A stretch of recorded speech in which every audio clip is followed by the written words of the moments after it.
Hello, everyone. Hello, my friends. Welcome. Welcome to Satsang with Stephen Bodhi, and welcome to What Does Non-Dual Really Mean? So, we have a very cozy group now, which means we have a lot of space for interaction, which is lovely. And as always, I'm Sarah. I'm your Open Circle host. So, I'm the person you want to write to if you have any practical questions along the way. I'm recording the session and you will receive a copy, and I'm only recording Stephen's video. So if you share or ask anything, your image will not be recorded, but your voice may be recorded. And that's all I have for now. So thank you, and I wish you a lovely, lovely time. And I leave you with Stephen.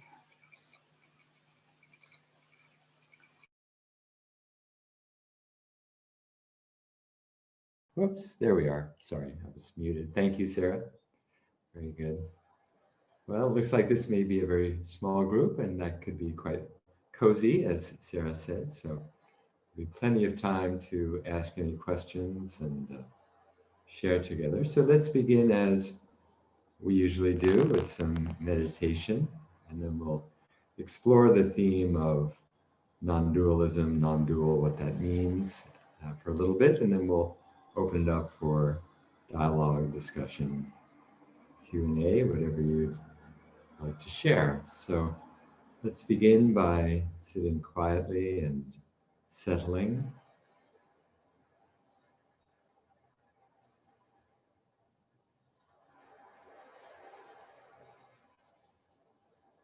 Let your body settle into the chair or whatever other surface you're sitting or lying on.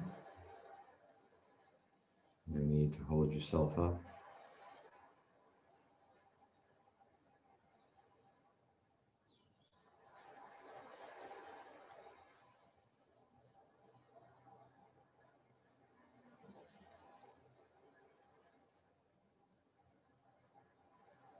Most of the time, as I often say, our awareness is focused in the head, in the brain, in what Jean Klein used to call the thought factory in the neocortex.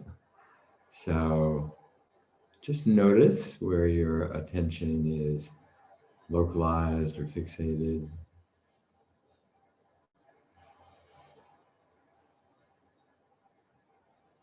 And allow it to gently and naturally drop down into the body,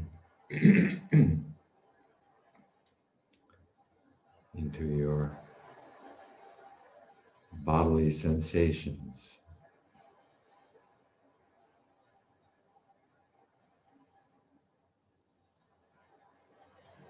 You might begin by sensing your arms and your legs. This is a very good neutral place to place your attention. Other areas of the body can be emotionally charged, but arms and legs are generally pretty neutral.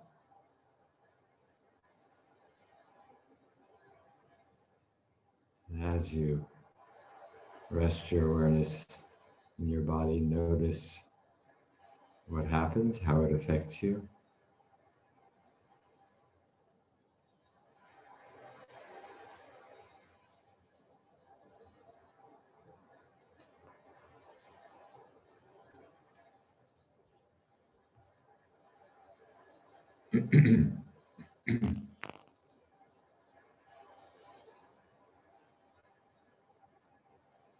And then you may notice the rising and falling of your chest and belly as you breathe.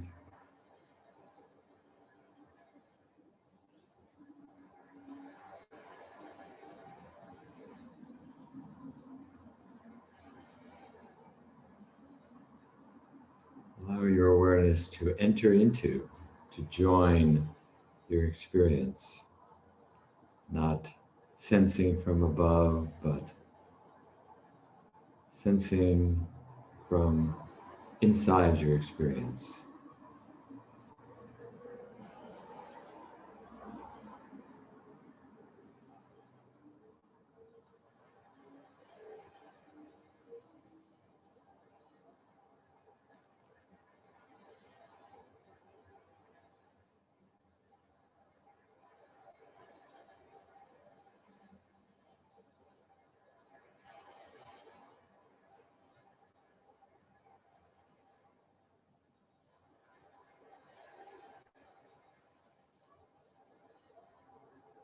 Being aware that the body is a field of sensation.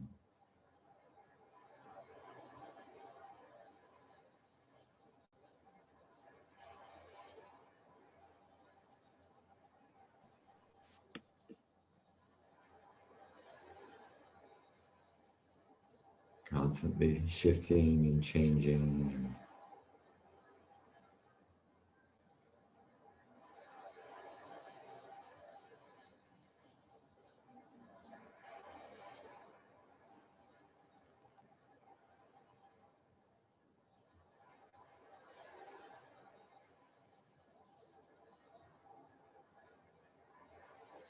If your awareness rises up into thought, just for now at least, allow it to settle back into your sensate experience.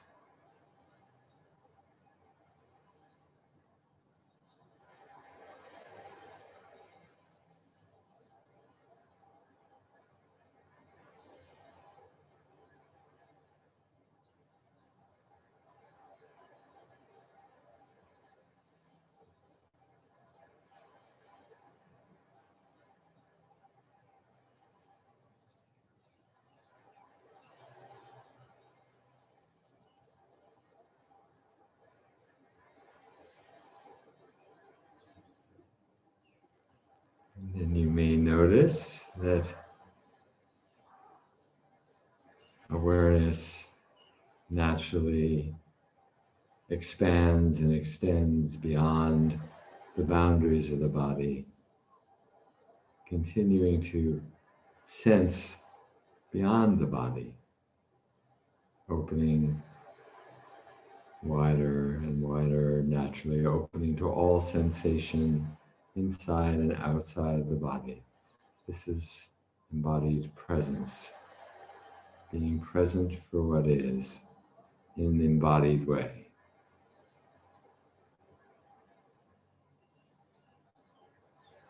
Not manipulating, not trying to have any experience, not even trying to be aware, just allowing this limitless openness,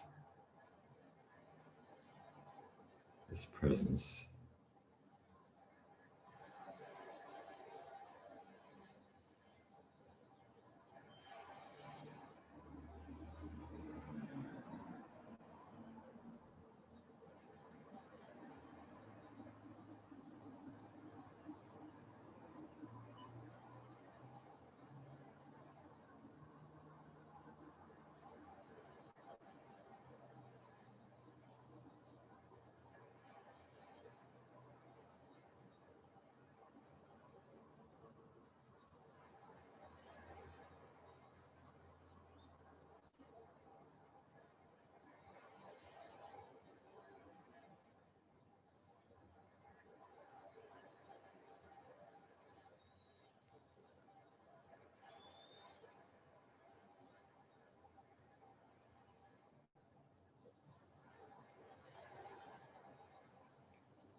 Sounds, smells, tactile sensations, even thoughts and feelings come and go in presence.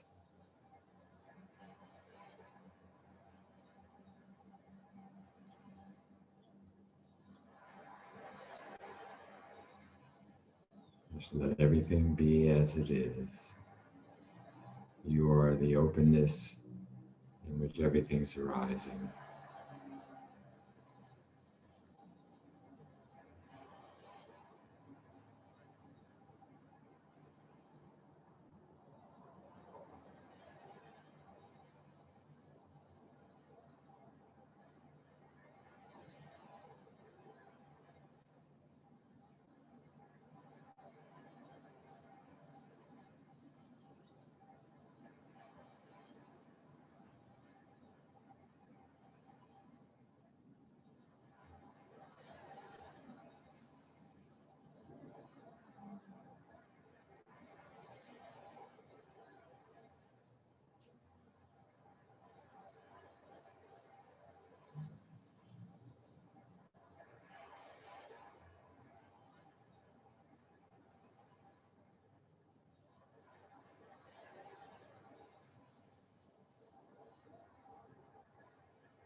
At a certain point, you may find that the sense of being a separate someone, being aware, being present,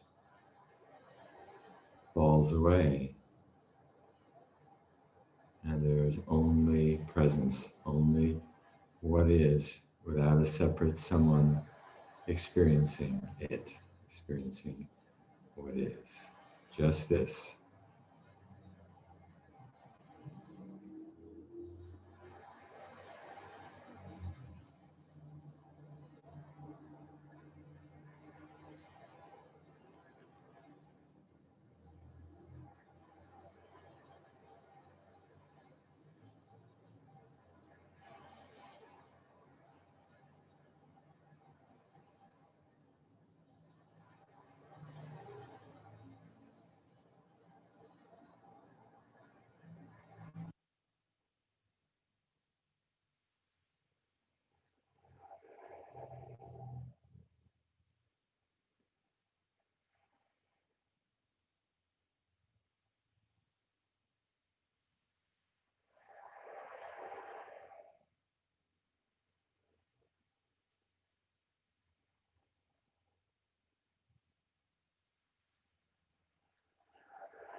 Just rest in the presence.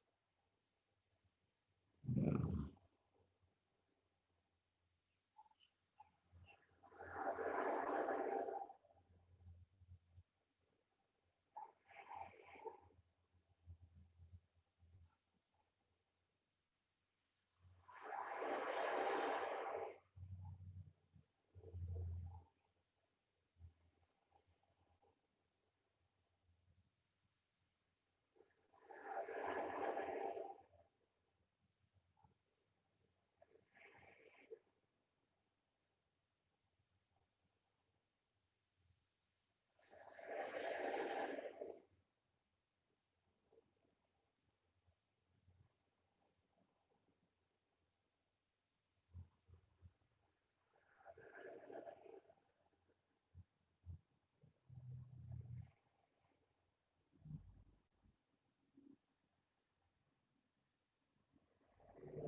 Okay, everyone. Let's come back together here. Well, not that we haven't been together, but eyes open and together. Yeah.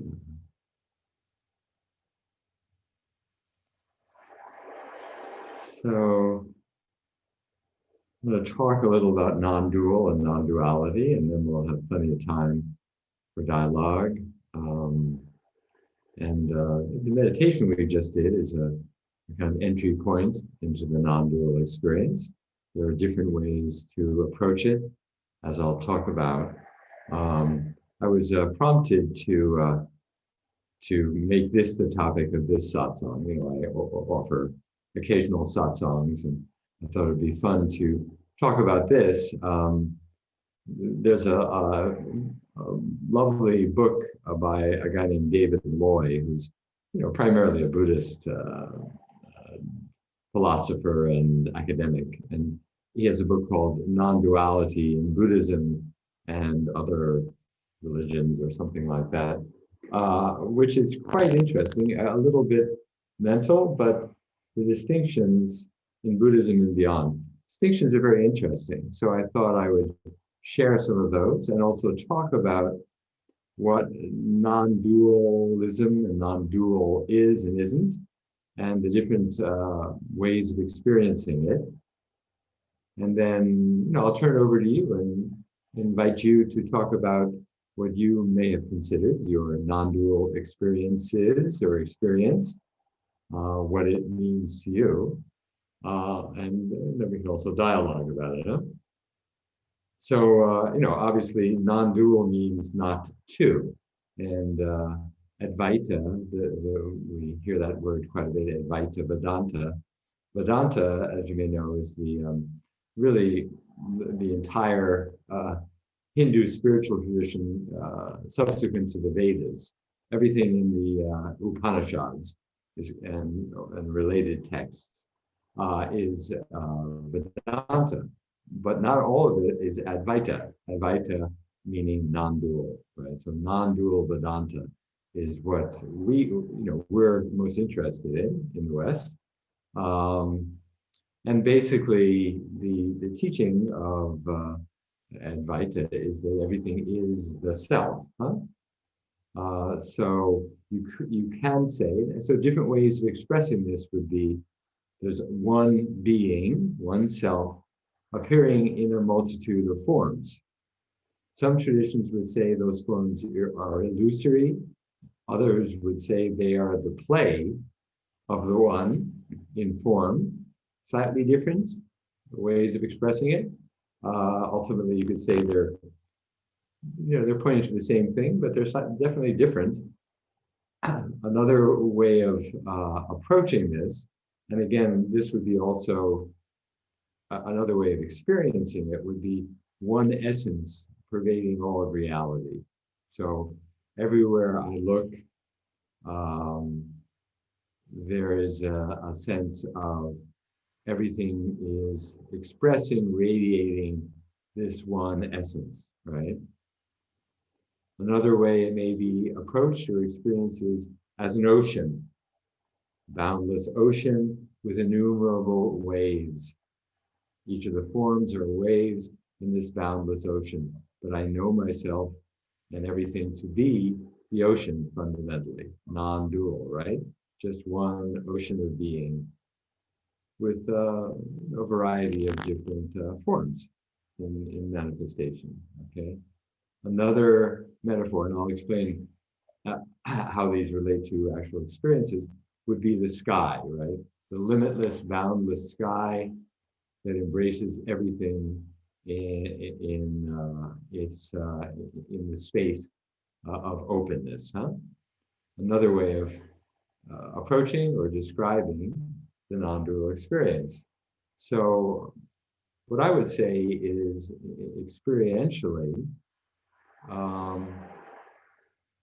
And let me say that experiencing the non-dual dimension of reality, which is the real or true dimension of reality, is not the same as union. Okay, union, like people say, to become one with God, or experience this moment of union with all of reality. Now, I think the experience of union in that way can be a pointer, but union suggests that there's someone or something separate with which we unite, right? I'm this separate being and I unite to the Godhead. I unite to being, right?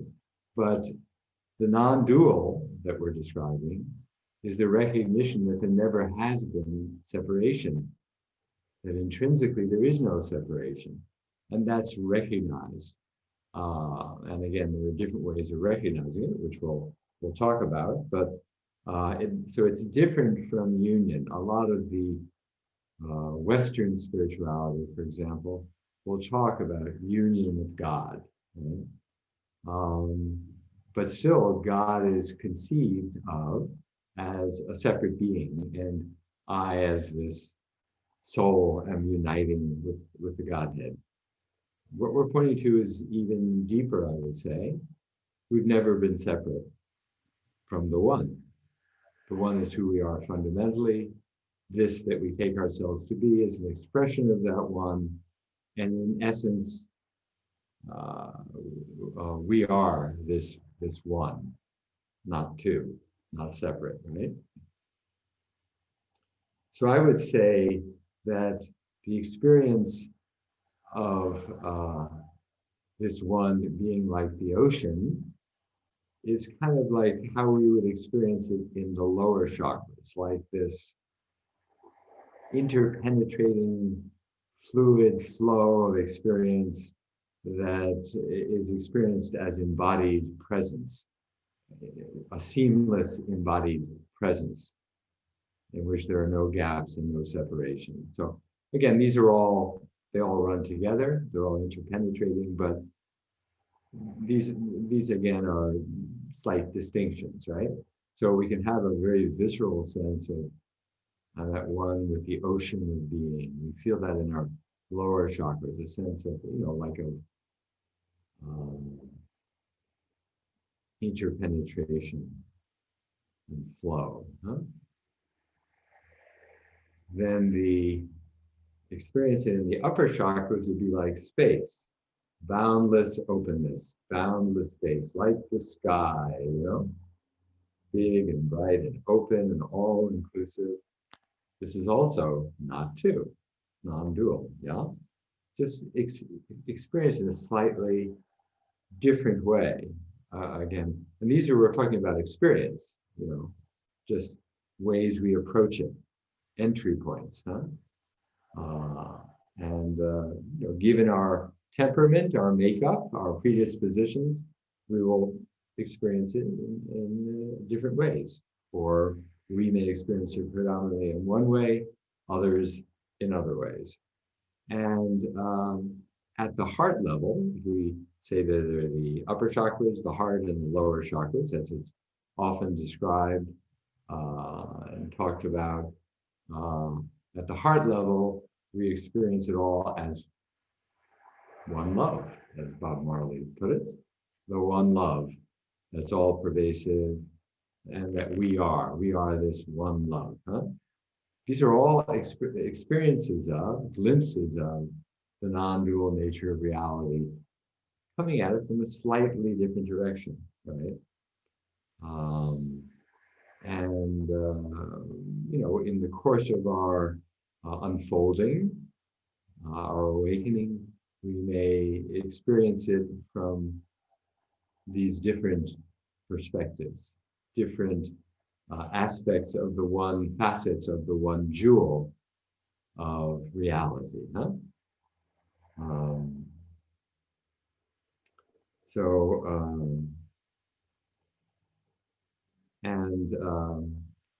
In the Buddhist tradition, and also in the Advaita tradition as well, I would say, there's this notion of the two truths, absolute and relative truths.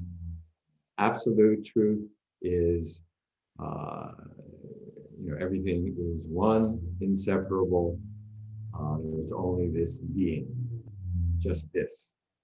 Yeah? At the relative level, there are all these forms. I'm different from you. You're different from me. An animal is different from a plant.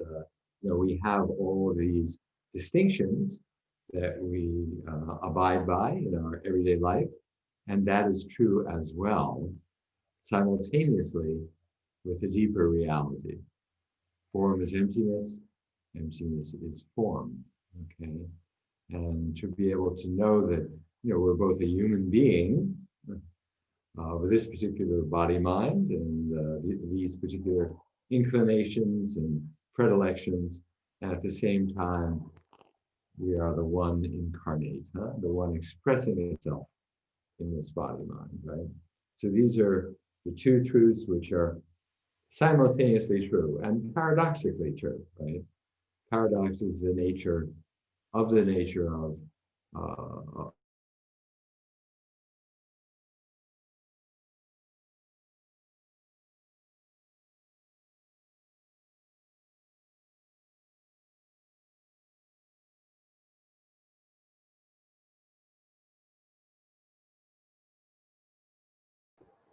Hear me now? Something just happened. I'm not sure what happened, but I just got, someone has disappeared. I'm not sure what's going on. Okay. Yeah. So to be open to the different ways that this can be experienced? It's a question I get a lot from people. There's so much about these teachings that I really understand, but I just don't get this oneness thing. Does it mean I'm merged with everything? There's no separation, there's no distinction. I walk around feeling like I'm, indivisible from everything and everyone. That isn't really the case generally. There is this ongoing sense of distinction. As I often like to say, I put the food in this mouth and not in your mouth, right? I drive my car and not yours, but at the same time, there is this knowing at some deep level, and it isn't a merged experience. It isn't a sense of going around feeling like there's no, I'm constantly merged with everything. There's definitely a sense of being this embodied person walking around, but at the same time knowing that who I am fundamentally and everything are the same. You see, and again, that can be experienced in different ways. Um, so let me open it up a little first, and then I'll go on to talk about the distinctions that David Loy makes in his book, which I think are interesting and experientially helpful as well. It's, I don't want it to be necessarily abstract, but I think it also points to different ways of understanding or experiencing non-dual. So someone else, I think Garrison, you had your finger up. Yeah. Um, the absolute and the relative is something I've been thinking about lately, because in satsang or meditation, I can have some illumination or leave my separate self for a little while. But then, when I go back into reality and dealing with irritating people and the plumber and the car repair and so on, I do get lost in it. So I suppose that's just a matter of time, right? Practice. Well, yeah. I mean, that's the work, what we call embodiment, right? Mm-hmm. I think this year, Garrison, is your time to take the School for Awakening, right? Okay. All right. It's your time. Okay. So we can go into these issues in detail together with the group, okay? Okay.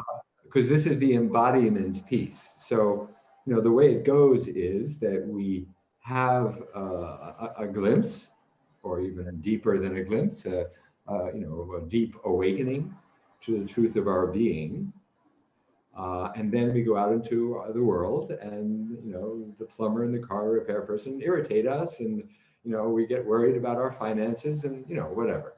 This is everyday life, right? Which means that we're caught again identifying as a separate self. Just because I'm saying we appear as individuals doesn't mean that we're identifying with that. You see, the fundamental identity needs to be with who we really are, with the non-dual, with being itself, with awareness, with consciousness. And then knowing that this body mind is an appearance in consciousness expressing oneness in multiplicity, right? But there has to be, in order for us to embody it, there has to be this deeper knowing, right? So first we have to have this deeper knowing, this deeper recognition. Then what gets in the way of embodying it? What comes up? What identifications? What core belief systems? What PTSD reactivity? Whatever it is that grabs us and causes us to fixate our attention out of the openness, the oneness, the flow, the non-dual, and causes us to fixate into duality again.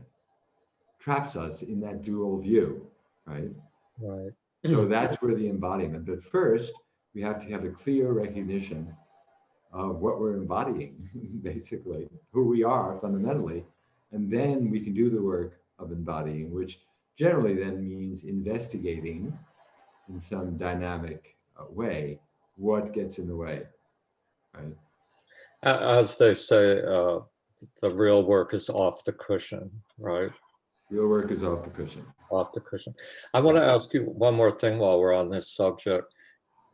Am I right that Buddhism and Advaita have different views or perception of absolute reality? Because it seems to me they have a disagreement about Brahman. I don't, that might be too detailed, but. Well, Brahman is not a Buddhist term. So right. I think they have a disagreement about Brahman because Buddhism doesn't recognize Brahman. But you see, Buddhism has never recognized most of Buddhism, shall we say. Buddhism is very diverse, but most of Buddhism has not recognized that there is a single overarching reality. Right. Buddhism talks more about emptiness, right? Emptiness of substantiality, emptiness of self, right? So it doesn't really go much into this one being consciousness. Zen does to some degree, and there were two primary currents of what is called Mahayana Buddhism. This is a little wonky, as they say, but just briefly, two major currents of Mahayana Buddhism, which went from India to Tibet and to China and then Japan. One of the currents was the Madhyamika tradition, which emphasized emptiness. Anything you say is essentially empty. Anything you can say about reality doesn't apply. Reality can't be described in any way. You say A and then B, you could just as well say B. Nothing you say is accurate, and so reality is empty of any concrete characteristics. So that pointing toward the emptiness of reality, that's the Madhyamika. The other school was called mind only. Okay. And mind only said, there's only mind, there's only consciousness. So that school became quite influential in Tibet and influential particularly with Zen. But most of the rest of Buddhism doesn't recognize this mind only, consciousness only, So in that, they don't agree. So Brahman is, the absolute. The world is an illusion. Brahman alone is real, is what the Upanishads say. But then it says Brahman is the world, right? So the sense of an overarching reality or being, not so popular in Buddhism. Guess I'll have to find out for myself. That's right. This is all just, theory. Right. It's wonky, it's intellectual, it's conceptual. Find out for yourself. Okay. As the Buddha said, work out your own salvation with diligence. In fact, Buddha himself, as this is not as well known, but people would ask him questions about theoretical questions. What is the nature of reality? And he would decline to answer them. He said, because I don't think this conduces to your awakening. I'm not going to get into that with you. He was quite discriminating in that way. He wouldn't engage in theoretical conversations. So, that which awakens, that's all. Interesting. Thank you. Yeah, thanks, Garrison. Yeah.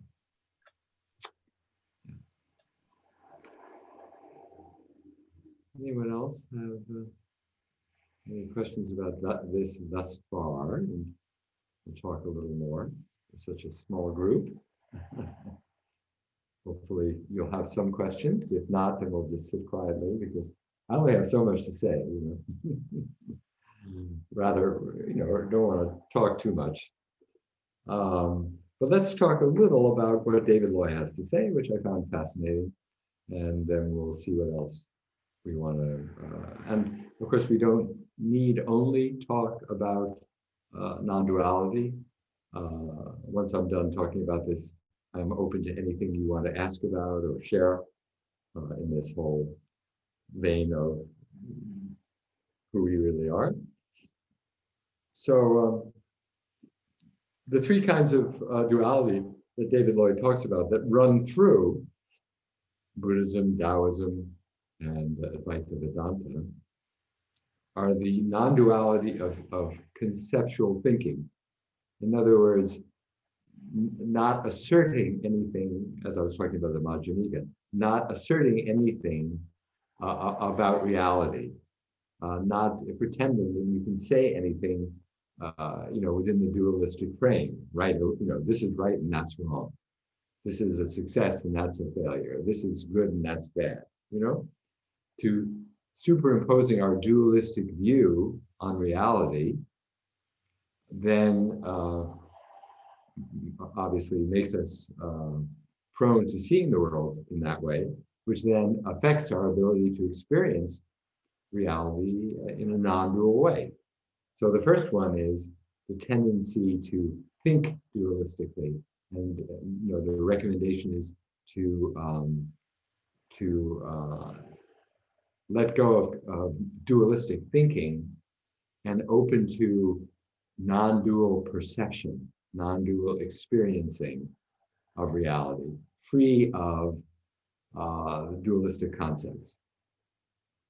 Someone in contemporary spirituality in the West who's very big on that, of course, is Byron Katie. She's she will question all beliefs and then leave you with nothing. Okay, now what? Now what's reality now, right? So she's a real proponent of non-dual perception, non-dual experiencing in that way. Another famous exemplar of this is the third Patriarch Sutra in Zen. Great ways and difficult for those who are unattached to their preferences. Let go of longing and aversion, and everything will be perfectly clear. When you cling to a hairbreadth of distinction between good or bad, right and wrong, heaven and earth are set infinitely apart. If you want to realize the truth, don't be for or against anything. This is an extension of that same approach. Let go of all these categories and just experience reality directly. Yeah. So that's one kind of non-dual, one way of approaching non-dual or understanding non-dual.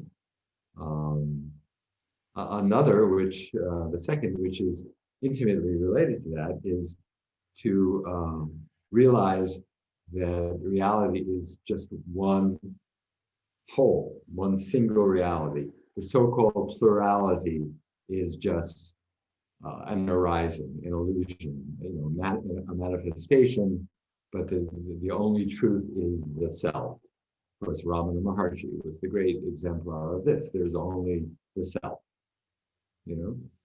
only consciousness, only spirit, whatever we call it. Or in the words of the Upanishads, as I was just saying, the world is an illusion. Brahman alone is real. The self alone is real. Brahman is the world. The world and Brahman are one, inseparable, right? Plurality is just an illusion, right? Now, Buddhism generally doesn't say it's an illusion exactly, but it would say it's an appearance. But, they're more or less talking about the same thing, okay? And of course, you're much more likely to see this if you don't engage in dualistic thinking, right? The first part, right? And then the third kind of non-duality that he points to, or you could say third facet of non-duality, is the indivisibility, the non-separation, the non-duality of subject and object.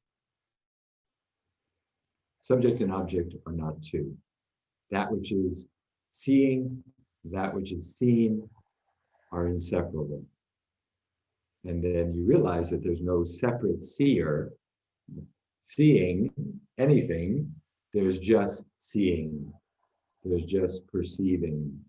There's just being. Again, coming back to the sense of the one being, right? And this can be experienced when you realize that there is no separation between that which is seeing and that which is seen. Right? Subject, object, not two. As Jean Klein said, the seeker is the sought. Yeah? Consciousness and its object are one. Yeah? And this beautiful verse from the Tilopa's song to Naropa, also a text also called the Ganges Mahamudra. Just as space is ever appearing and never filled, so the mind is without limits and ever aware, gazing with sheer awareness into sheer awareness. So that which is gazing as sheer awareness is gazing into sheer awareness. Nothing but awareness, inside, outside, self and object, subject and object. Habitual abstract structures melt into the fruitful springtime of awakening. Okay. So that's the third facet of non-dualism, you could say. Okay. So that is a little sort of presentation of non-duality from different points of view, and also the experience from different entry points. Now, you can't make yourself have this experience, of course. You can't make yourself have an awakening. You can only read teachings and listen to teachings like this, which point in that direction. And then eventually it dawns on us, right? Which is why it's great to read a little, listen a little, not too much. Read to the point where your mind starts getting too engaged and then stop. You want it to bypass your mind. Let it go in somehow into a deep place beyond the mind and let it work on you. As Jean Klein used to say, the teachings arise with the perfume of their source. Huh?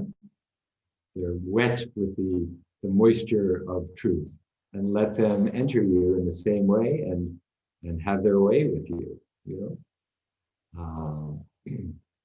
So when you hear the teachings, listen to the pointers. Just let them work on you. Don't try to figure them out. Okay. So there we have it.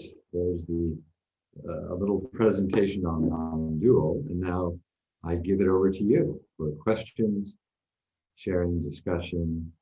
Again, it doesn't have to be on this topic. It can be on wherever your journey is taking you.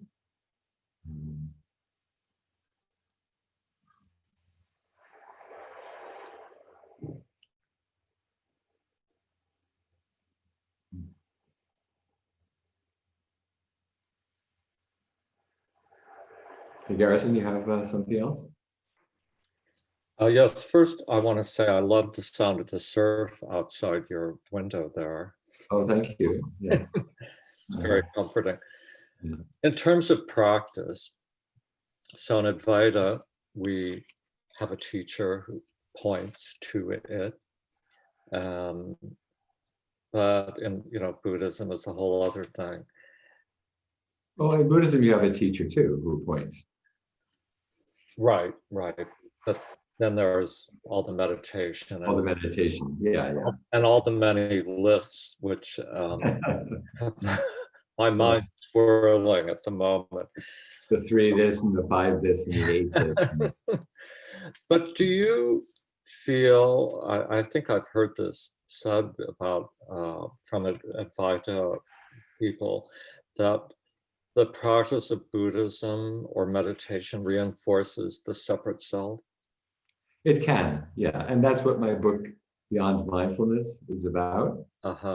It's about all the pitfalls of practicing mindfulness, particularly, but any form of progressive meditation, which promises you that if you do these meditations, then you'll achieve certain states of mind and ultimately wake up. There are all kinds of problems with that. One is that it definitely reifies the sense of a separate meditator who's doing meditation, doing mindfulness, and that's a very difficult misconception to break. Once you get really rooted in that understanding, I am being mindful. Mindfulness is something I do rather than awareness is what I am. Uh-huh. And awareness is taking place always naturally. And all I have to do is join it, fall back into it, as opposed to doing mindfulness. The whole idea of doing mindfulness, making mindfulness happen, which, there are, many wonderful mindfulness teachers who don't teach it in this way. When I wrote this book, I asked for endorsements, and one of the people I asked for the endorsement was Tara Brock, and who was a very well-known mindfulness teacher. And she said, that's not the way I teach it, and that's not how I understand mindfulness. And I said, well, I totally get that. And she asked, and I said, I'll revise it so I acknowledge those teachers who teach it in a different way. And then she endorsed the book, which is very sweet of her. So yeah, it reinforces a sense of a separate meditator. It also gives you the sense that meditation is not something you are, it's something you do. It also gives you the sense that there's some place to go. Mm-hmm. There are states of mind you need to cultivate and something you need to accomplish, which to me is just an illusion, which I labored under for 10 years as a Buddhist monk. So I was very happy to wake up out of that dream. And, I'm very happy to encourage others to do the same, which is why I wrote Beyond Mindfulness. So yeah, it can do that. Again, there are teachers who don't teach it in a different way, but it certainly tends to do that. Mm-hmm. But so beware, Don't some Buddhists get there though, where the meditator disappears and there's only meditation? Well, it can, but if you're doing mindfulness, that's what I'm saying. If you're doing mindfulness, it's difficult for that to happen because the way it's taught generally is so much about doing, Mm-hmm. doing mindfulness. Yeah. Insight Meditation Ann Arbor. Insight Meditation Ann Arbor just joined. I think this is the mindfulness police. No. I just started criticizing mindfulness, and suddenly a mindfulness teacher appeared. Hi there, Lou. Good to see you. Hi, Stephen. Yeah, hi. I was laughing because I was just critiquing some of the pitfalls of mindfulness, and then I got a sign on my screen that said Inside Meditation Society at Arbor. And I said, the mindfulness police have arrived. They're going to take me away. Watch yourself, Stephen. Right. So anyway, it's a small group today. We're having a lively conversation here. Anyway, so those are the pitfalls of mindfulness. Yeah. And in my book, Beyond Mindfulness, I quote a Zen master. He's actually a German guy. He said, I quote him as saying, don't be mindful, please. Please don't be mindful. He says, when you walk, let the walking walk. When you eat, let the eating eat. See, that's the Zen approach. Zen is not so big on mindfulness, actually. Zazen and mindfulness are actually different.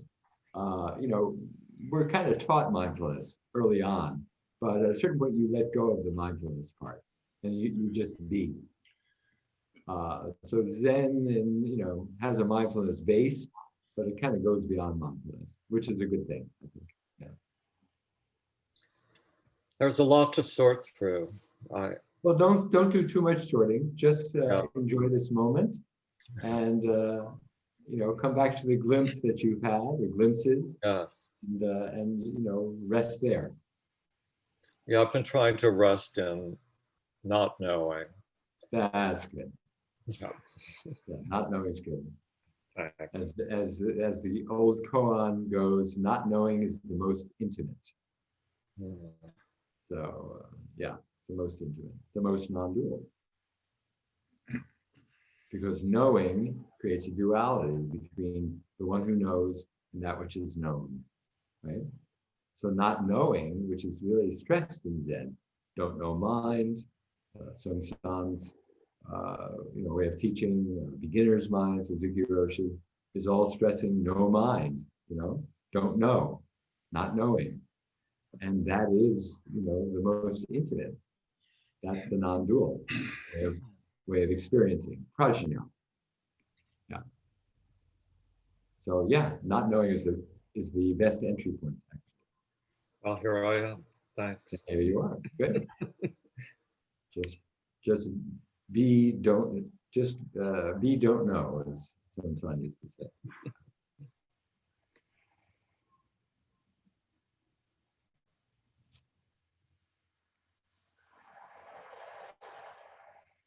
Okay, someone else want to ask or share?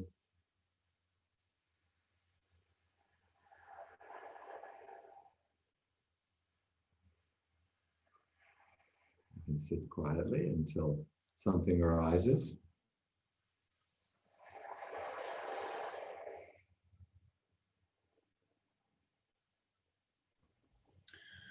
Stephen, I think I have a question or comment, or not sure which. Yeah. A couple of things that I've noticed in my practice recently that I just would like to share with you, and maybe you've got some things to offer with it. Of course. The first is when I touch in the bigger space, the less personal, open space, what seems most accessible to me is a sense of stillness that's under it. And I'm remembering from our class that sometimes you talked about that, but oftentimes it seemed like the primary kind of thread was something like luminosity or energy or oneness. I just wonder if you could just talk a little bit more about stillness. No, I think stillness is great. Again, these are different entry points, into into being, Mhm. Stillness, the stillness beneath all the sound, beneath all the noise, is coming back to essence, huh? It's that which is, pervades everything, the stillness, the silence, and no, absolutely, yeah. I mean, I talk about that as well sometimes, Right. Yeah. It's as I talked about earlier in this satsang, there are these different entry points, and different people tend to find their way in different ways. Everyone's different. Different predilections, different tendencies, different ways of perceiving reality, and so silence, stillness. These are doorways, portals, right? Right. It feels like that's the most accessible entry point. Beautiful. Yeah.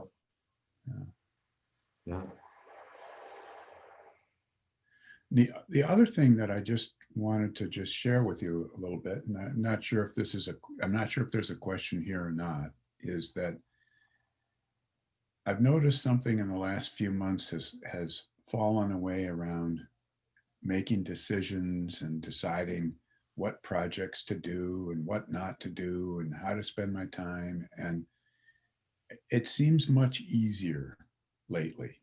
And I just kind of sense in, is this the thing I should do or not do? And it seems like a very easy process. And it feels great. It feels like I'm I'm able to do the things that come my way, and it feels much less like I'm making personal choices even too. And I just wanted to share that with you. And Beautiful. I don't know Beautiful. if there's something there, question there or not.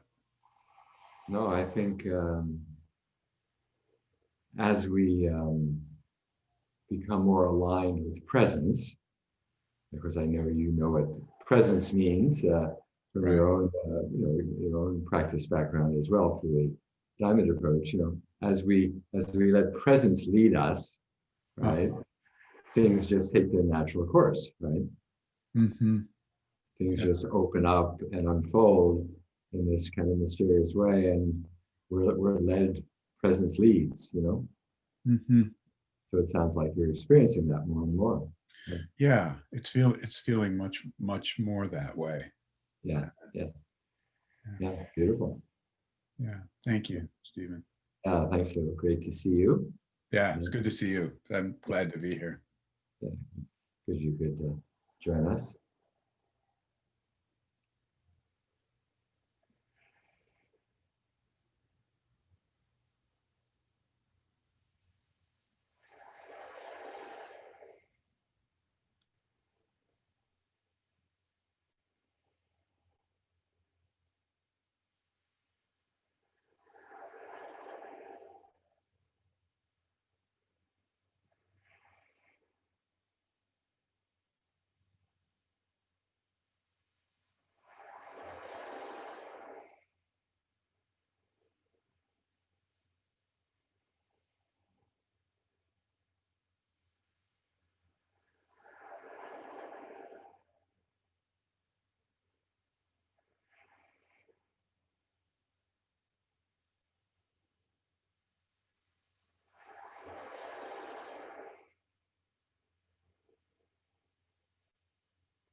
So I would say ultimately, that which we are is a mystery, huh?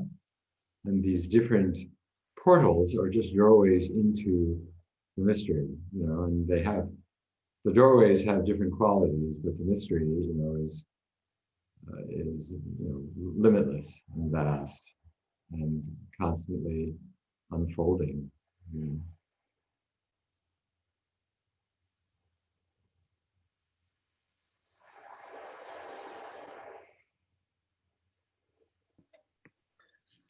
Stephen, I have another question. Oh, okay, yeah. I'm sure you're asked this a lot, but what happens to awareness when we sleep? Does it Well, go away? it depends on whether you're talking from an absolute perspective or a relative perspective. At a relative level, it seems like it's not there, right? From an absolute perspective, we could say that awareness is always present, huh? Awareness is always in the background, we can say. Experientially, it doesn't feel like that. It feels like, we lay our head on the pillow and, 8 hours or 5 hours or 3 hours later, we wake up. Right. And, that was a gap. Yeah. Right. That's my experience. I think there are people who seem to have the experience of being aware all through the night. I sometimes have that experience, but not all the time, certainly. Sometimes there's the sense of having been awake all night, even though I slept. The awareness. We know if absolute awareness is always there, it's when we sleep or whether we're under anesthesia. How could we ever know? That's right. How can you know that? That's true. It's a good question. How can you know that? It is said that,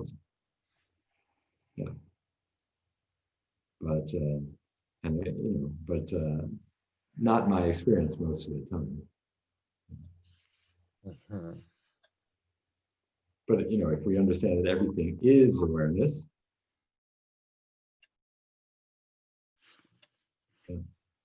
Right. Okay.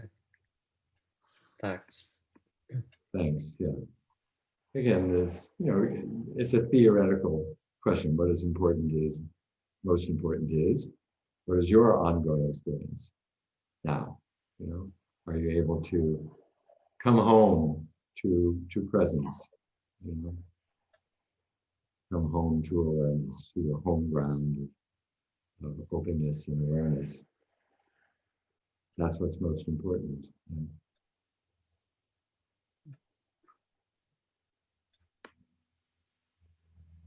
Dropping out of the identification with being a separate someone and resting in being without separation, the non-dual, as we described.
Excuse me for a moment, I'll be right back.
Anyone else want to share or ask, discuss? Happy to sit quietly, of course. Just want to make sure you feel welcome.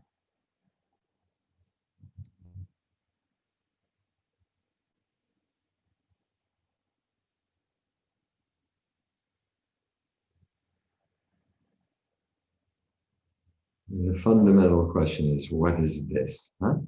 Who am I? What is this? What is this mysterious world that arises every morning that we wake into? What is this reality? Who am I? So this is the deepest question.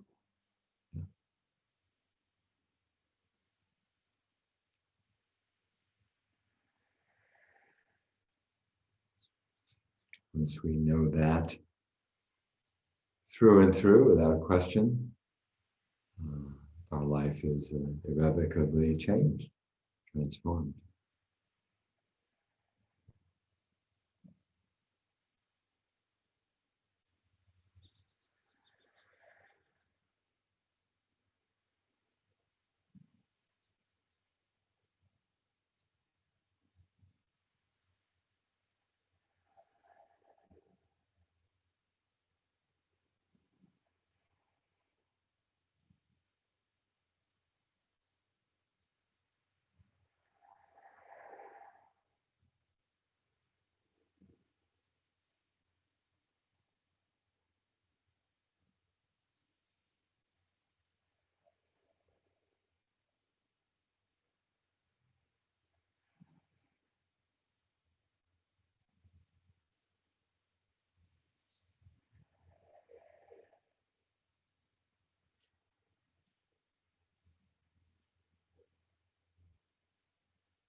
Hello. Hi. Hi, Kate. Do you have something you'd like to share? Well, I suppose, yes, I would. Thank you, Stefan. Is it Stefan or Stephen? It doesn't matter, but Stephen is the usual way. Well, I suppose I think I'm still a bit, I think it's such a difficult thing to talk about. And then it's difficult to be clear about because presumably when you're in an experience, you then can't really know what your experience is outside of the perception of that experience. Yeah. And you probably won't know then to label it until later, Right. after you've had other experiences which you can then compare it to. Sorry, I'm just going to move because I'm looking for my other glasses because I can't see very well. And also I was a bit curious when you talked about emptiness from like a Buddhist perspective, because I think that some Buddhists, and of course there's so many different schools of Buddhism and different understandings within, you know, it's so broad. I think that certainly some Buddhists would describe the experience of emptiness, which is kind of, as I understand it, the experience of not self, as a non-dual experience, because it's about not two, like not self and not other. Emptiness is non-dual, yes. Ah, okay. I thought you were making emptiness as like a distinction from a non-dual experience. No, that's just a different way of talking about the non-dual experience. Oh, that's what I thought. Yeah. There's emptiness. There's. Yeah, that's what I thought. Yeah. So it's another way of talking about it. And in fact, emptiness, you know, we think of it as empty doesn't mean empty in the sense of like a vacuum. It really. No, I know. Empty fullness. Actually, the word. Yeah, fullness. Fullness. It's actually a fullness.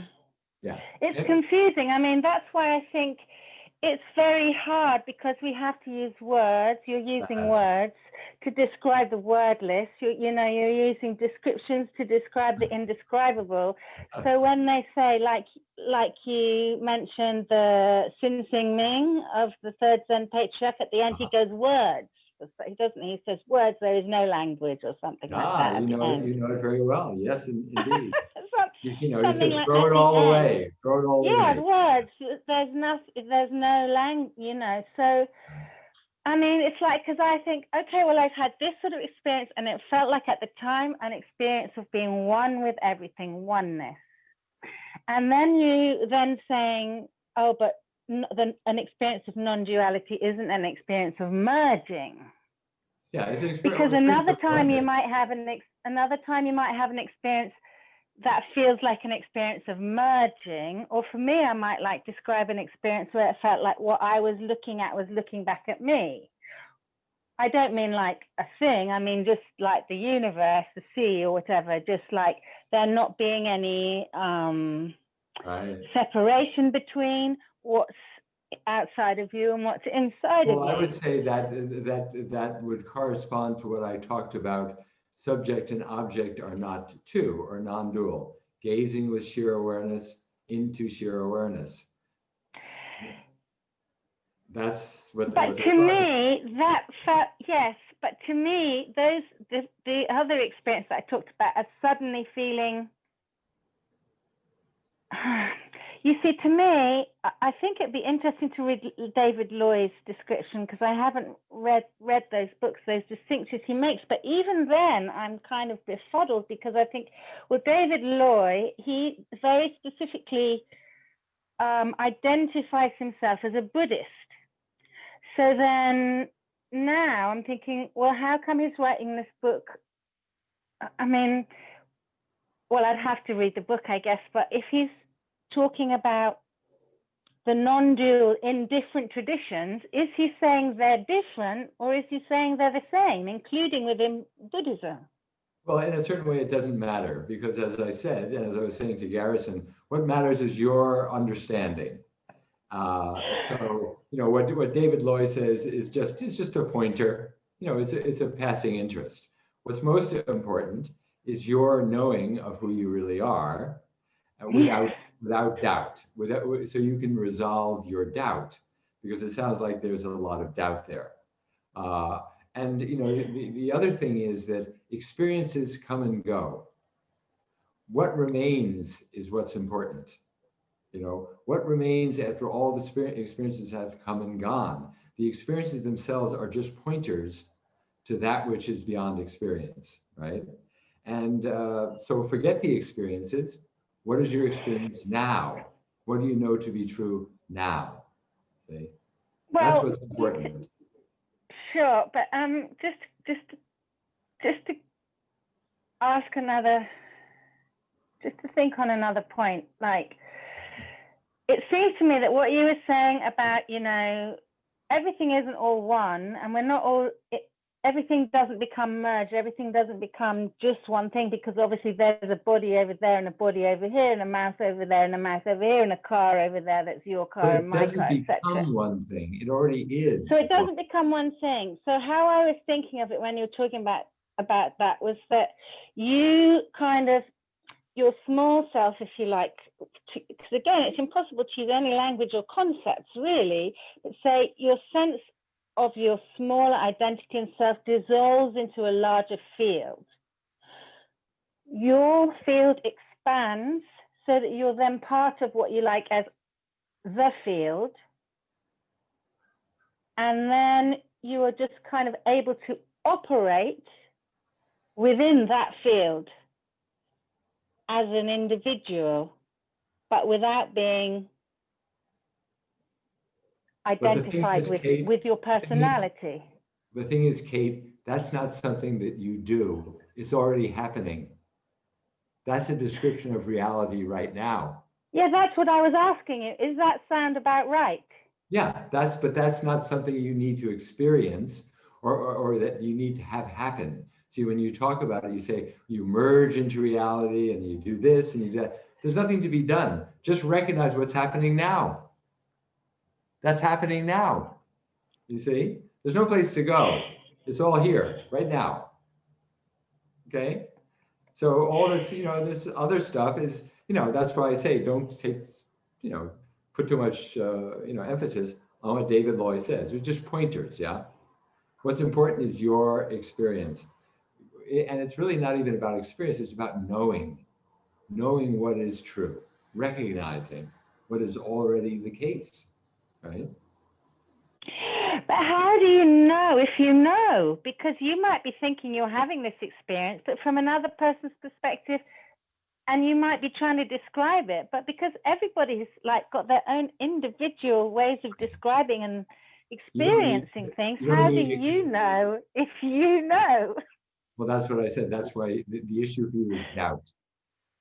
And you need to find a way of resolving your doubt. I think having a teacher would be helpful for you to help you resolve your doubt, you know, to help you clarify what you already know and what you aren't clear about and what your experiences have meant, and for you to help sort through all of that. I think that would be really helpful. That's what teachers are for. Sure. You know, so yes. You know, come to another satsang and we can continue the conversation. You know, but you know, to help you sort through, because you've had sounds like some beautiful experiences, but now you're not quite clear on what they all mean. You know, so I think it would be helpful. A little guidance would be helpful, probably. Well, it feels like I'm in that place that people talk about. I got it, I lost it. I got it, I lost it. But it hasn't completely integrated or landed. That it's like a glimpse and then gone. That sort of thing. That's probably true. That's probably true. Yeah. Well, thank you. Thanks for sharing. I'm sorry we're at the end. Otherwise, I'd be happy to continue our conversation. It took me a long time to speak up. I'm glad you did. Thanks, Kate. Yeah. Thank you. Okay, well, thank you everyone, and for coming to this satsang. It's been lovely to share the silence and the words with you. And thank you, Sarah, for hosting. And I will be doing, I'm doing a class now on how teachers go astray, exploring the core principles of spiritual integrity, which you can still join. Their recordings are available as we go, I believe. And then I'll be doing another satsang next month for Open Circle. Yeah. And then there's the School for Awakening, which begins in January, a 6-month intensive program that you might also find interesting, which is on my website. Thank you. Thank you. Thank you so much, and thank you everyone. And just as Stephen said, you're still welcome to join the 4-part class on the integrity of spiritual teachers. We have just started one meeting, so you haven't lost so much. You're welcome to join. And if you feel like doing more today, we're starting a little mini 2-day retreat with Gail Brenner on living as presence in everyday life. So we're starting in half an hour. You're welcome to still join if you feel like joining more today. And I wish you a beautiful day or night. Thank you, Sarah. Thank you so much, everyone. Namaste. you. Take care. Thank you, Stephen. Yeah, thank you.